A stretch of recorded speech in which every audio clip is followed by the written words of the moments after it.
Angiyazi-ke le lwamfethu nangiya ujwayele ukuma lapha uma ezobona intombi yakhe.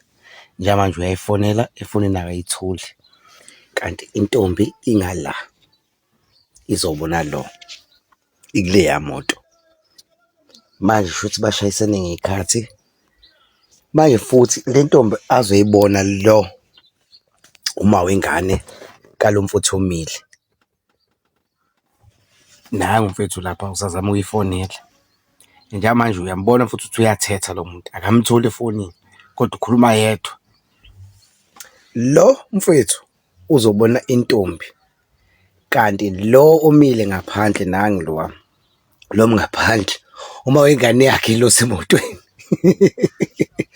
Umfethu lo ubelethe imali kuma wengane, nangu uyabona ukuthi uyavidorayisa, ubelethe imali kuma wengane.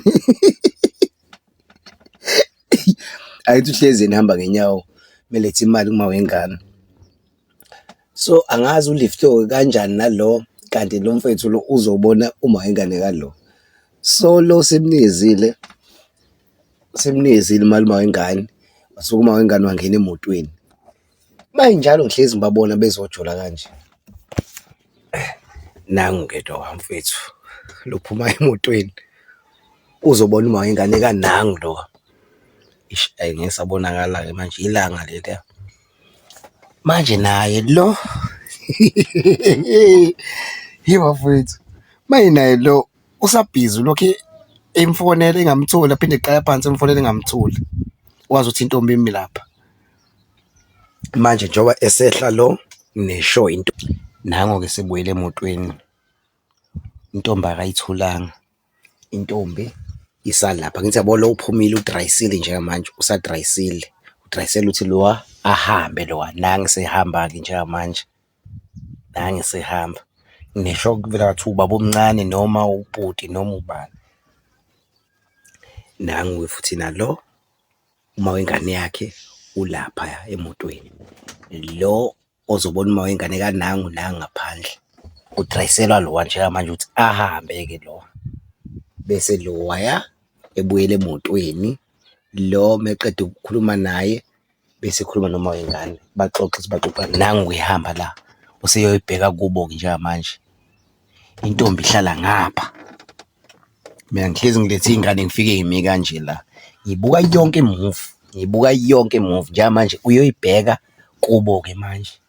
Uya kubo kwentombi-ke njengamanje obebheka le. Laba basamile-ke, ngizonivezela mese kuvela intombi siphuma-ke lapha. Nangu-ke intombi isiphuma nansi intombi. Njengamanje isiyokhava lo obhekile. Siyokhava lo obhekile. Nangu uma wengane kaloya, oyintombi futhi kaloya. Angithi yabo, nampaya bobabili bayebuka-ke intombi. Lo ubuka intombi yakhe, lo ubuka uma wengane yakhe. Laba baleftene bodwa endleleni laba. Bajike bazwana futhi khona laphaya ngoba lo ngala ezansi kwemoto, lo uma wengane kanangu lo uhlezi ehamba ngenyawo mezobona uma wengane.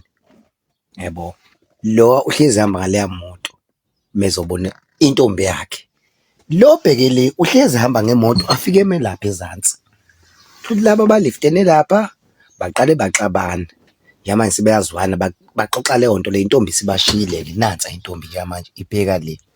Yabo ukuthi iphethe ngisho iy'ngubo, futhi bisithi iyahamba, ihamba nanangu. Mithi nhla ifice nangu baba wengane la. Ngithi yabo njengamanje intombi yaphi isiyoma-ke lapha ezansi. Ayi bafethu, kumnandi emhlabeni kaNkulunkulu, kumnandi emhlabeni kaJehova. Yibo, namanje samlindile-ke lo. Kodwa into engixakayo laba basamile laba.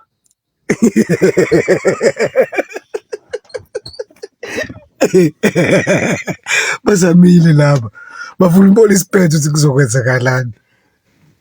Intombi iphethe iy'mpahla, isizohamba nalona-ke manje. Nayihlala phansi, nayihlala phansi, nansi ihlala phansi. into engiyithanda ngabafowethu Olova yamanje sebe-right, sebe-right, bayaxoxa ba-right njengamanje, yababona bayazwana lapha, sebe-right bayazwana manje. Inkinga-ke nange umami hleli phansi manje selinto straight nange ngicathi niyambona lapha esihlahleni uhleli phansi mami salinde ibhebi lishone le liyakubo nangisukuma kumami nangisukuma ayiwa mfethu kumnandi emhlabeni kaJehova kumunandi. Hey, ubona yonke into hayi ngizoke ngizwe laba ba-right manje, lo ubambelele eqolo uma wengane yakhe loya, lo ongale kwemoto intombi yakhe leya, lo oshonele ngemoto isithandwa sakho straight, isikora lesi sikantsonto lesiya. Eyenza kwethu-ke lana-ke owesifazane ayi cha, abanye-ke bazothi ayi cha uyakwazi ukudlala ibhola lakhe, abanye bethi hhayi uya-cheat-a, abanye basho this and that. Wena-ke bengingathanda sihlangane laphaya kwi-comment section sizwe uvo lwakho ukuthi wena uthini ngalolu daba. Ungakhohlwa ukucofa u-subscribe button siphinde sihlangane kwividiyo elandelayo ukuthi wena uthini ngalo wesifazane obhekwa amadoda awu-3 ngesikhathi esisodwa. Sihlangane kwividiyo elandelayo. Danko. Sikuphathele ezishisayo, hlala nomgosi kusukela Monday kuya ku-Sunday. Ungakhohlwa ukucofa u-subscribe button kule channel yethu.